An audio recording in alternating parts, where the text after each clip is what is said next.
जय श्री राम मित्रों, बाबा का आशीर्वाद एसपीएम चैनल पर आप सभी का स्वागत है। आपके कमेंट बॉक्स में मिलने वाले प्रश्नों में से आज की वीडियो में चुना गया है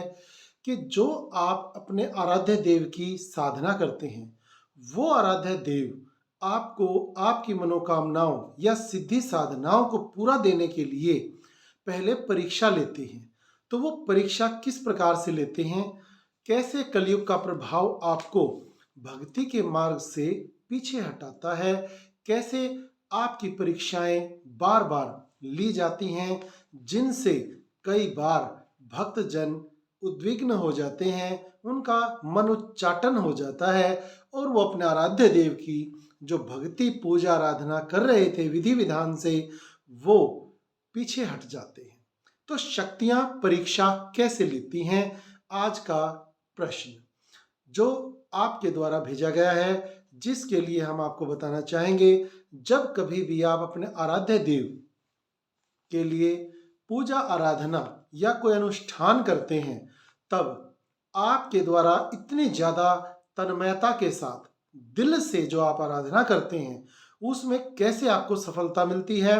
कैसे बीच में रुकावटें आती हैं, जिन्हें आप परीक्षा का नाम भी दे सकते हैं। तो कैसे वो परीक्षा आपके आराध्य देव लेते हैं। बाबा का आशीर्वाद एफएम चैनल पर आपके द्वारा वीडियोस पर किए गए कमेंट्स में जो आपकी समस्याएं आप हमारे तक पहुंचाते हैं, उनसे संबंधित आपके लिए हम वीडियो लाते रहते हैं, जो कि शास्त्र सम्मत अनुभव के आधार पर संतों की वाणी से संग्रहित की हुई होती है। तो ये जो आज का प्रश्न है कि जो आराध्य देव या जिन शक्तियों की, चाहे हनुमान जी हो, चाहे काली माँ है, चाहे शेरों वाली माँ है, वैष्णो देवी हैं, या कृष्ण भगवान हैं, या गणपति जी का कोई उत्सव आप मना रहे हैं, सिद्धि साधना कर रहे हैं, या कोई भी अन्य आपके जो इष्ट देव हैं, ग्राम देव हैं, बाबा हरिदास हैं, या गरीबदास जी हैं, या साईं बाबा हैं, जो कोई भी आपके आराध्य देव हैं, उनकी जब आप साधना करते हैं, तो वो आपकी हर इच्छा, जिसके लिए, जिस संकल्प से आपने उस आराधना को शुरू किया है, उसके पूर्ण करने से पहले आपकी भक्ति की परीक्षा लेते हैं। आपके जो मन में दृढ़ता है उस देव के प्रति, उस आराध्य के प्रति, उसे वो आजमाने के लिए परीक्षा लेते हैं कि इसे मुझ पर कितना विश्वास है, ये क्या इस संकट परेशानी के बाद जो परीक्षा के रूप में मैं इसको दे रहा हूं, उसके बाद भी क्या ये लगातार अपनी पूजा आराधना या मेरे प्रति जो इसका अपना समर्पण भाव है, वह पूरा का पूरा रख पाता है या नहीं। क्योंकि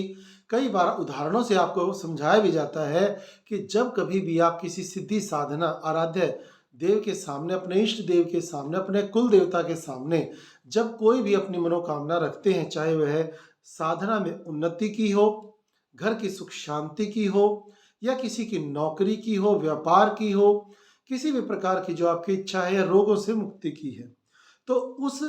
साधना के अंदर भगवान जब आपको फल देना चाहते हैं, उससे जस्ट पहले, उससे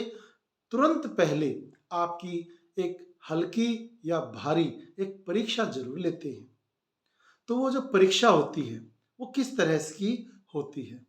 एक उदाहरण से भी हमने बताया है कि मम्मी पापा से जब बच्चे कोई इच्छा करते हैं, तो मम्मी पापा भी ये ट्राई करते हैं, कोशिश करते हैं कि बच्चे को मैं वो चीज जो ये मांग रहा है, उसको देने के पहले इसे बहका के देख लेता हूं। और यदि बच्चा बहकाई में आ जाए, तो मम्मी पापा उस इच्छा से, उस बच्चे के मन की दृढ़ता को देखते हुए कि ये उस इच्छा से हट गया है, तो वो दूसरी उसकी इच्छा पूरी कर देते हैं। तो एक तरह से वो परीक्षा जो आप लेते हैं अपने बच्चों की, बच्चों ने कोई एक चीज मांगी है, मान लीजिए ड्रेस मांगी है, और आपने उन्हें कह दिया नहीं नहीं, तेरे लिए ना मैं वो वाला खिलौना ला दूंगा, और वो खिलौने से प्रसन्न हो जाए और वो खिलौने के प्रति अपना प्रेम दिखा करके उस ड्रेस को भूल जाए, तो वो परीक्षा में विफल हो गया है। ऐसे ही आपने जो अपनी इच्छा रखी, उस इच्छा के लिए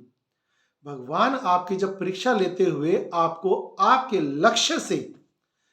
भटका देते हैं और यदि आप उस पर दृढ़ नहीं रहते तो आपकी वह साधना, वह आपका जो लक्ष्य था, जो संकल्प था, उससे हटाने में आपके इष्ट सफल हो जाते हैं और आप उस परीक्षा में फेल हो जाते हैं। तो कई प्रकार की साधनाओं में जो परीक्षा का स्तर होता है वह आपके संकल्प और आपकी भक्ति के अनुरूप ही इष्ट देव आपके उस परीक्षा में स्तर रखते हैं। कभी कभी जो ये परीक्षाएं होती हैं, इन परीक्षाओं से जो साधक है, आप हैं, जो कि अपने इष्ट के प्रति कोई अनुष्ठान या सामान्य साधनाएं जो कर रहे थे, तो उन साधनाओं में परीक्षा के समय आपके पैर डगमगा जाते हैं। ऐसी परीक्षा होती है, जरूरी नहीं सभी की परीक्षा एक जैसी ही हो, परीक्षा अलग अलग हो सकती है, उसके अनुभव अलग अलग हो सकते हैं, जिसके कारण परीक्षा में विफलता या परीक्षा के अंदर जब आपके पैर डगमगाने लगते हैं, आप अपनी साधना पथ से पीछे हटने लगते हैं, तो कलयुग बहुत खुश हो जाता है, क्योंकि कलयुग ने भगवान को अलग अलग प्रकार से कुछ अपने रूल्स बना करके लिस्ट दी थी, जो कि आप कई प्रकार के सीरियल्स में, रामायण में देखते भी हैं कि राम जी के साथ कलयुग ने किस प्रकार से वार्ता की और बीच में कहा था कोई नहीं आएगा। तो लक्ष्मण जी जब ऋषि महात्मा का संदेश लेकर के अंदर आए तो उन्हें भी कलयुग के रूल्स जो थे उनको तोड़ने के लिए, जैसे उन्होंने राम जी और कलयुग जी की वार्ता के बीच में वो डिस्टर्ब करने के लिए चले गए, तो उन्हें भी देश निकाला दिया गया था।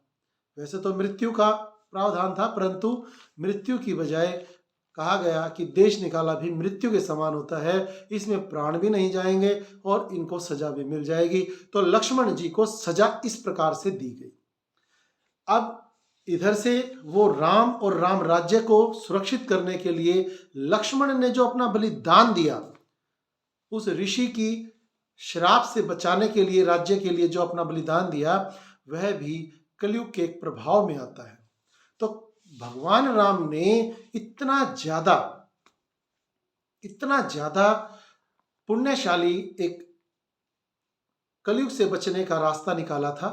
कि जो हजारों लाखों सालों तक तपस्याएं करते हुए ऋषि मुनि सतयुग, द्वापर, त्रेता युग में साधनाओं की सफलताएं प्राप्त करते थे, कलयुग में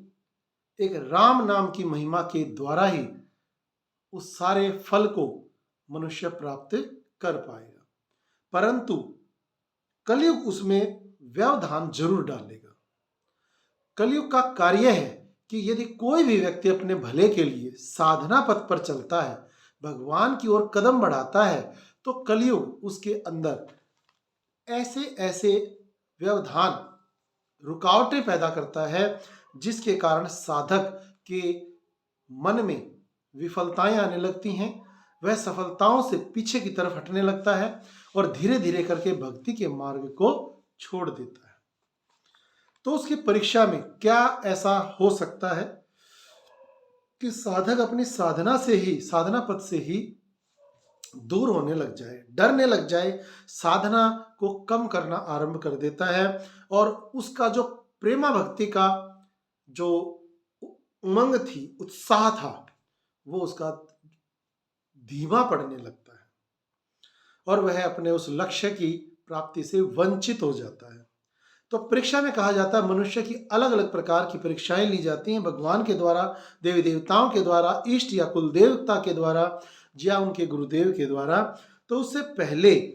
हमेशा जब कभी भी आप किसी की साधना करते हैं तो उनके गण आपके पास आना आरंभ करते हैं और जो उनकी ऊर्जा होती है, उस ऊर्जा का आभास आपको आपके आसपास होने लगता है।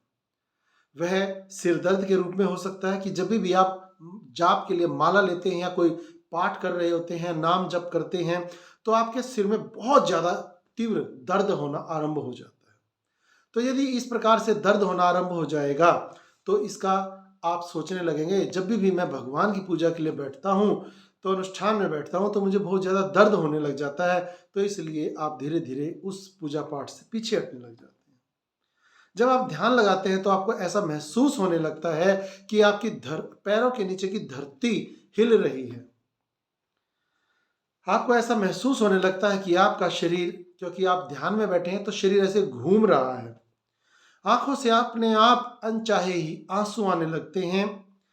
सभी के अनुभव एक जैसे नहीं होते, हमने आपको पहले भी बताया है। और बाबा का आशीर्वाद एसपीएम चैनल पर अलग अलग आपको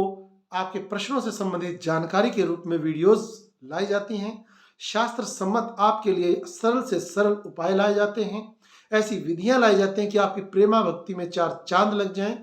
और आप साधना पथ में और ज़्यादा आध्यात्मिक उन्नति प्राप्त करें। तो यदि आप हमारे चैनल पर नए हैं तो बाबा का आशीर्वाद एसपीएम चैनल को जरूर सब्सक्राइब कर लें। वीडियो अगर अच्छी लगे तो लाइक जरूर करें और शेयर करें अपने दोस्तों तक भी। ऐसी सूचनाओं को, जानकारियों को पहुंचाने का सौभाग्य प्राप्त करें, पुण्य प्राप्त करें। और अभी हम आपको और भी बता रहे हैं कि किस तरह से आपकी परीक्षा होती रहती हैं। भगवान आपको किस प्रकार से परीक्षा की घड़ियों में उलझाने की कोशिश करते हैं ताकि आप अपने कितनी दृढ़ संकल्प के साथ उनकी ओर बढ़ रहे हैं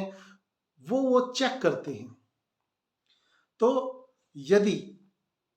बाबा का आशीर्वाद के नाम से इंस्टा आईडी भी है, उस पर भी आप संपर्क कर सकते हैं, अपना कोई भी प्रश्न भेज सकते हैं। यदि आपके पास कोई किसी तरह की कोई उलझन है तो उसका समाधान आप बाबा का आशीर्वाद एसपीएम यूट्यूब चैनल पर जब लाइव में आते हैं तो उसमें भी लाइव पूछा दी जाती है। आप अपने घर की किसी भी समस्या समाधान के लिए जुड़ सकते हैं। जब बताया आपको कि जब आप परीक्षा की घड़ियों में होते हैं तो भगवान आपको अलग अलग प्रकार के अनुभव करवाता है। उन अनुभवों से आप कभी भी आगे बढ़ें, सोच समझकर भगवान हमारे लिए अब कुछ ना कुछ अच्छा फल देने वाला है, इसलिए परीक्षा की घड़ियां भेज रहा है। सभी के अनुभव एक जैसे नहीं होते, हमने आपको बताया। अनुभव दूसरों से कई बार मिल भी सकते हैं या अलग भी हो सकते हैं। वो एक जैसा हो भी सकता है। कुछ अनुभव आपके अलग हो सकते हैं। हो सकता है किसी को बहुत ज्यादा भयंकर शरीर के अलग अलग हिस्सों में दर्द होना आरंभ हो जाए, पूजा करते समय हाथों में झनझनाहट महसूस हो और आपके हाथ ऐसे हिलने लग जाएं। तो ऐसे अगर हिलते हैं तो आप समझ लीजिए कि आपके अंदर आपके इष्ट के तरफ से कुछ ऊर्जा का संचार हो रहा है और उस ऊर्जा से रोगों के अंदर या आध्यात्मिक रोगों की निवारण हो सकता है। आध्यात्मिक उन्नतियों के लिए ऊर्जा आपके शरीर में प्रवेश कर सकती है या कुंडलिनी जागरण आपका आरंभ हो गया है इष्ट की कृपा से। तो अलग अलग प्रकार के कुछ ऐसे अनुभव होते हैं जिनसे आप अपने जीवन में ये जान लेते हैं कि भगवान आपको अब फल देने के लिए आ रहे हैं, परंतु उससे पहले उन्होंने एक या दो ऐसी परीक्षाएं रखी हैं। वो देखना चाहते हैं कि यह जो साधक है, यह जो भक्त है, ये मेरे प्रति ज्यादा दृढ़ संकल्पी है या हल्की फुल्की साधना करके पीछे हट सकता है किसी भी एक हल्की सी परीक्षा से। तो यदि आपको जानकारी अच्छी लगी है तो आप जरूर इसे लाइक करें, चैनल को सब्सक्राइब करें। कोई भी समस्या है कमेंट बॉक्स के माध्यम तक हम तक पहुंचाएं। बहुत सारी सरल से सरल उपायों की अनेक वीडियोस चैनल पर उपलब्ध हैं। यदि आपका उनमें से कोई भी उपाय नहीं है तो समस्या जरूर लिखकर भेजें और अपने इष्ट देव का जयकारा जरूर लगाएं। जय श्री राम, जय माता दी।